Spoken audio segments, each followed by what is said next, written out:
Hello friends, welcome back to another video with a new topic. तो दोस्तों, आज की इस वीडियो में हम बात करेंगे हिट एंड रन के केस से रिलेटेड क्या कानून के बारे में, क्या सेक्शन उसका बीएनएस से डील करता है, ड्राइवर के क्या अधिकार हो सकते हैं और काफी इंपॉर्टेंट पॉइंट्स आपको हिट एंड रन केस के रिगार्डिंग आज के इस वीडियो में मिलने वाले हैं। तो वीडियो को लास्ट तक जरूर देखें, चैनल पर नए हैं तो सब्सक्राइब करना ना भूलिएगा। दोस्तों, जैसे कि हम जानते हैं फर्स्ट ऑफ ऑल कि हिट एंड रन के केस में जनरली उसका मतलब क्या होता है। तो कोई भी एक्सीडेंट करके, दुर्घटना करके भाग जाने,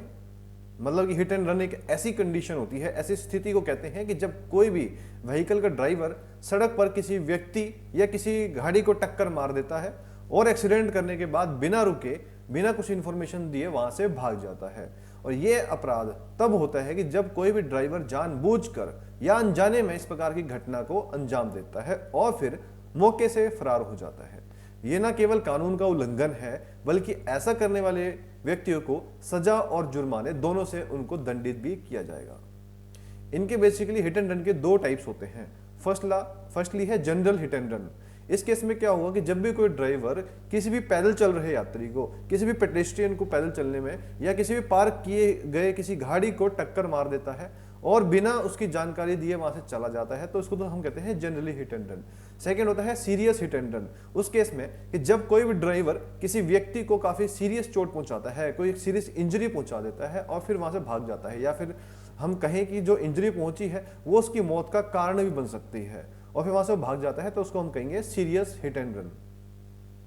बेसिकली होता क्या है कि हिट एंड रन के केस में जो नया कानून है वो उसके बारे में आपसे हम जिक्र करते हैं। तो इंडिया में हिट एंड रन के मामलों में 2024 और काफी इसमें एक नए बदलाव किए गए हैं, जिसमें बहुत सारे इंपॉर्टेंट चेंजेस भी हुए हैं। ये जो चेंजेस हैं ये बीएनएस में, भारतीय दंडीय न्याय संहिता के उसमें लागू किए गए हैं, जो कि पुराने कानून यानी कि आईपीसी में कुछ बदलाव किए गए हैं। वो बदलाव कौन से हैं तो आइए हम जानते हैं। जैसे कि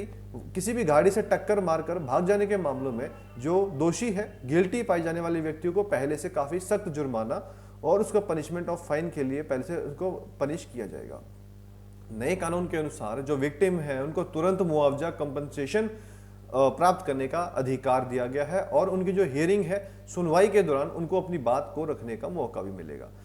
कोई भी एक्सीडेंट करके भाग जाने में जो भी आपकी गाड़ी जो शामिल है उसमें उसको जब्त करने की नई एक व्यवस्था बनाई गई है और जो भी दुर्घटना में, एक्सीडेंट में जो भी घायल व्यक्ति है, इंजर्ड पर्सन है, उसकी सहायता करना वहां पे जो प्रेजेंट लोग होंगे उनको मैंडेटरी अनिवार्य कर दिया गया है। और अगर उन्होंने भी किसी में हेल्प नहीं की है तो वो उनको भी पनिश किया जाएगा जो कि घटना के दौरान वहां पे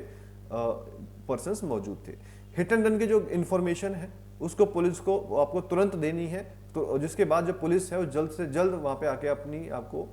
हेल्प वहां पे प्रोवाइड करेगी। अगर कोई भी ड्राइवर अपनी पहचान छुपाने की कोशिश करता है या किसी भी गाड़ी की आरसी यानी कि रजिस्ट्रेशन प्लेट को बदलने की कोशिश करता है तो उसके खिलाफ सख्त से सख्त कार्रवाई की जाएगी। और जो बीमा कंपनी है, इंश्योरेंस कंपनीज हैं, उसको हिट एंड रन के मामलों में जो एग्रीड पार्टी को उपचार और नुकसान की भरपाई करने के लिए ज्यादा से ज्यादा उनको जिम्मेदारी दी गई है। भागने वाले जो ड्राइवर होंगे उनके खिलाफ कड़ी सजा का प्रावधान दिया गया है, जिसमें उन्हें पकड़ना आसान होगा। पुलिस का मौके पर तुरंत पहुंचकर जो विक्टिम है, एग्रीड पार्टी है, विक्टिम है, उसको एक हेल्प प्रोवाइड करवाने की काफी नेसेसरी इंफॉर्मेशन दी जाएगी। और जो नए कानून का जो ऑब्जेक्ट है वो अपने समाज में हिट एंड रन के केसेस को के प्रति जागरूकता फैलाना और उनकी जिम्मेदारियों को बढ़ावा देना है, ताकि इस तरीके के जो अपराध होते हैं उनको आगे बढ़ावा ना दिया जाए और सारे व्यक्ति इस कानून को जानकारी देके मौके पे अगर गलती से भी एक्सीडेंट हो गया है तो उसको कैसे उपचार दिलाया जाए वो किया जाए, ना कि उसको मौके से फरार होना चाहिए।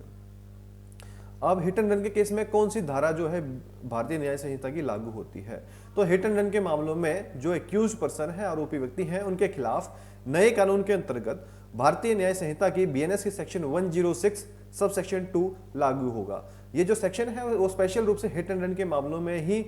डील करता है और इसी में बताई गई सजा के प्रावधान के अनुसार जो दोषी व्यक्ति है उसको जेल की सजा और जुर्माना दोनों पनिश किया जाएगा। अब हम अगर आगे बात करें कि हिट एंड रन के एक्सीडेंट के बाद भाग जाने के मामले में सजा कितनी होती है, तो इन मामलों में जो कोर्ट है के द्वारा किसी भी व्यक्ति को दोषी ठहराए जाने पर मैक्सिमम 10 साल की सजा का प्रोविजन दिया गया है। और अगर किसी व्यक्ति की डेथ हो जाती है, यानी कि जो उसकी जो हिट एंड रन की केस की वजह से जो उसको चोट पहुंची है वो उसकी अगर एक्सीडेंट मौत का कारण बन जाती है, तो इसमें पनिशमेंट की गंभीरता को काफी हद तक बढ़ा दिया जाता है। और ये जो नए कानून के अंतर्गत स्पेशल रूप से जो बीएनएस की धारा 106 के अकॉर्डिंग में ऐसे डिफाइन किया गया है कि जो इस प्रकार के मामलों से डील करती है। अगर आपको सिंपल भाषा में कहें तो जो कोई व्यक्ति दुर्घटना के बाद उस स्थान को छोड़कर भाग जाता है, यानी कि जो लैंग्वेज है वो है भारतीय न्याय संहिता के सेक्शन 106 के अकॉर्डिंग, जिसका कहना है इन शॉर्ट में कि जब भी कोई व्यक्ति दुर्घटना के बाद उस स्थान को छोड़कर भाग जाता है और उसके कारण किसी व्यक्ति की डेथ हो जाती है, मृत्यु हो जाती है, तो उसे अधिकतम मैक्सिमम 10 साल की सजा हो सकती है। और इसके अलावा अगर उस दुर्घटना में किसी व्यक्ति की मृत्यु हो जाती है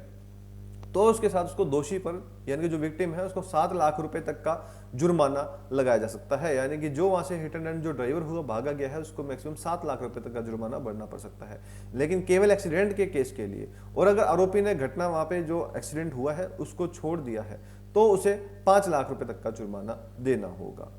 यानी कि अगर हम बात करें कि हिट एंड रन के केस में ड्राइवर को क्या जमानत मिल सकती है, तो एक्सीडेंट करके भागना एक सीरियस क्राइम है जो कि नॉन बेलेबल ऑफेंस की कैटेगरी में आता है। तो इसीलिए इस अपराध में जो शामिल व्यक्ति होगा उसको बेल मिलना काफी मुश्किल होता है। और अगर इस अपराध में किसी की जान चली गई है या कुछ सीरियस चोटें आई हैं तो उसमें जमानत मिलना और भी मुश्किल हो जाता है। इसके अलावा अगर हम बात करें कि कोर्ट में इस बात पे भी डिपेंड करता है कि जो आरोपी के खिलाफ सफिशिएंट एविडेंस अवेलेबल है कि नहीं है, और अगर वहां नहीं पाए जाते हैं तो जो कोर्ट है जमानत के लिए विचार कर सकती है। यानी कि अगर एविडेंस प्रॉपर नहीं हो पाया तो कहीं ना कहीं उसको in the meantime before trial bail मिल सकती है। क्या हिट एंड रन के मामलों में समझौता किया जा सकता है? तो अगर ऐसा हम कहें कि देखो हिट एंड रन के मामले में समझौता करना नामुमकिन है। जनरली होता क्या है कि अगर आपकी नेग्लिजेंट की वजह से कोई एक्सीडेंट हो गया रोड पे और आप वहां से अगर भागे नहीं है, आप उस चीज को भरपाई करने को राजी है जिस वजह से उसको चोट पहुंची है, तो आपस में आप मिलके बिना किसी पुलिस को इन्फॉर्म किए आपस में एक आप एग्रीमेंट एमओयू बना सकते हो, जिसमें कि अगर मैंने किसी के साथ एक्सीडेंट किया है, दूसरी पार्टी को चोट पहुंची है, तो मैं उसकी भरपाई देने के लिए तैयार हूं जो उसका नुकसान हुआ है। एक एमओयू बना के कि आपको जो चोट पहुंची है उसके लिए मैं आपको इतना पैसा दे रहा हूं, आपकी गाड़ी में रिपेयर करवा दूंगा, वही मामले को खत्म कर सकते हैं। लेकिन हिट एंड रन के केस में अगर आप चोट पहुंचा के वहां से मौके से भाग गए हो तो फिर आपको समझौता करना तो काफी मुश्किल हो जाता है। बेटर है कि अगर आप पहले समझौता कर लें बिना वहां से भागे तो आपका केस काफी हद तक खत्म हो जाता है। लेकिन कानून के अभाव में जिनको पता नहीं होता लॉ का, तो वो वहां से भागने की कोशिश करते हैं और बाद में एक गंभीर समस्या उनको फेस करना पड़ता है। तो अगर हम बात करें कि मतलब इसीलिए सीरियसनेस को देखते हुए ऐसे मामलों में समझौता करके कानून का वायलेशन माना जाता है, तो इसलिए इसमें जो समझौता करना काफी मुश्किल है। इसमें अगर हम बात करें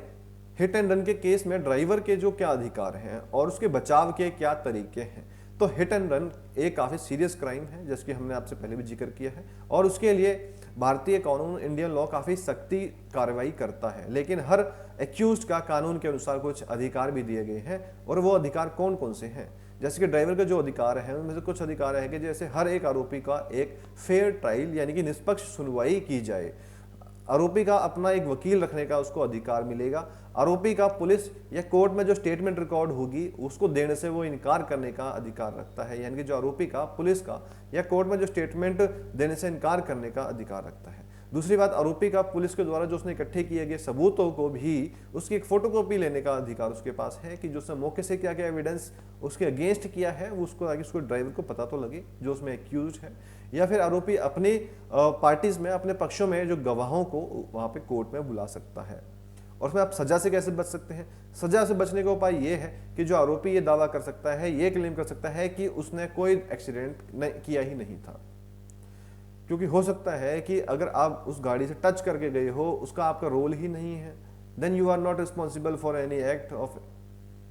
इंसिडेंट। और दूसरी बात, अगर हम बात कहें कि आरोपी साबित ये कर सकता है कि दुर्घटना के लिए कई अन्य व्यक्ति भी जिम्मेदार थे। मतलब कि होता क्या है कि जब आगे वाले ने ब्रेक मारी आपकी या पीछे वाले ने ब्रेक मारी, तो सडनली आपकी ब्रेक मारेगी और आपने ब्रेक मारनी पड़ी आगे वाली गाड़ियों की वजह से, जिसकी वजह से सामने वाली पार्टी इंजर्ड हो गई। तो गलती इसमें एक चेन ऑफ सीरीज है, सीरीज ऑफ इवेंट्स हैं जिसकी वजह से ये घटना हुई। तो आप ये भी कोर्ट में बता सकते हो। और आरोपी इस